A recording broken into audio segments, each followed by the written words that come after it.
Shalom, kings and queens, shalom. I'm coming to you with the quick video right quick just to give you some update on what's coming this week for the Sabbath. Going into the Sabbath this week, I'll be coming out with a new lesson called Train Them Up in the Way They Should Go, and It'll Never Depart From Thee, which is a scripture that comes from Proverbs. It's very important because when you think of that scripture and relate it to our children in the world and what's going on, it should raise awareness. So I'm just trying to raise awareness in that area, you know what I'm saying? Because the kids are our future and they are what's important more than anything. I have kids myself, so I'm no longer living for myself. I'm trying to do things and make sure that things are right for my kids, like we all should. So if we're going to do that, we have to come together. We have to come together and raise awareness on what's going on and see what we can do all individually and coming together to fix these problems if we can. But the first thing is identifying these problems. So I'm only trying to identify them and bring awareness to them, to those who don't have to those who don't know about these things that's going on. You know, because we all get caught up in the day-to-day. But these topics that I'm going to go into and give a short but detailed understanding on is very important and key. I'm going to touch bases on a lot of things. And one of the things I'm going to touch bases on, I'm going to show you 2 video clips in the next video so you can get a little understanding of what I'm going to be covering and what I'm going to be going over, going into these lessons this Sabbath.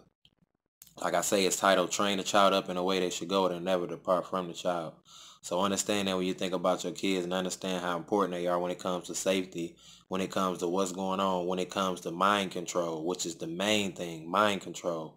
Because the child mind is like a sponge. So as a child, you know, we soak up everything that we learn and everything that we see, we imitate it and we soak it up because our minds are like sponges at this age because we don't know right from wrong, up to left, or, you know, what's right. So that's why they're trying to do the things they're doing to our kids and get to them at a young age so they can program them. You know what I'm saying? Even TV alone is a tool to program us. But what is the devil's greatest tool? Psychology. You understand? And entertainment is one of those things as well. So I just want to touch on a little bit of those things and give awareness on it, like I said, and bring forth short but detailed understanding. So if you follow me, thanks to those that's following and those that's trying to get understanding and looking for the understanding that I put out. Thank you and have a good day, and I hope everybody having a great week.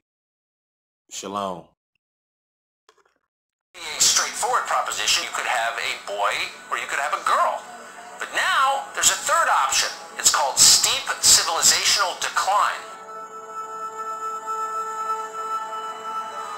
Oh my goodness. Everyone is dressed so nice. I wish I would have worn a nice costume for y'all. A visitor who usually performs for an older audience. Right. My name is Blackberry. I am a bearded drag queen. That means I'm a lady with lots of facial hair. Do you want to touch my hair? No?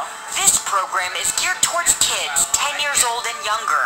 I just want to expose them to things they don't get to see every day and want it to become more normal and more accepted. They've never seen a drag queen before, so we thought it was a good chance to see one.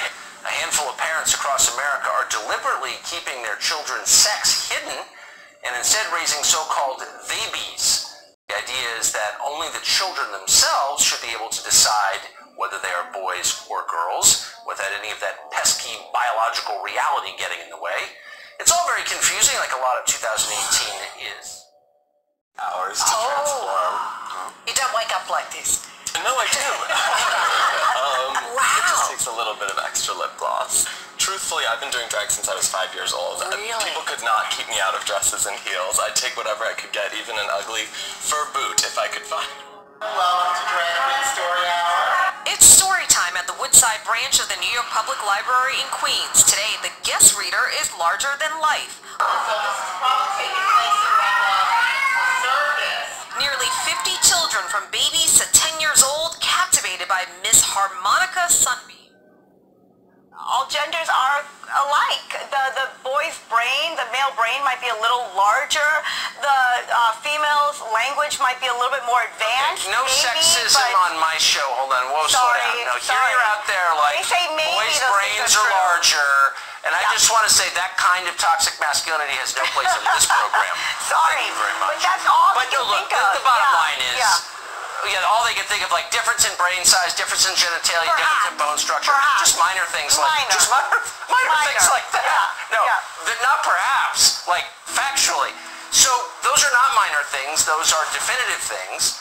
Minor. So, like, why would you not tell your kids about that? You know, at some point they're going to drop trow and look down and say, wait, we look different. And you're going to be like, no, you don't. You're exactly the same.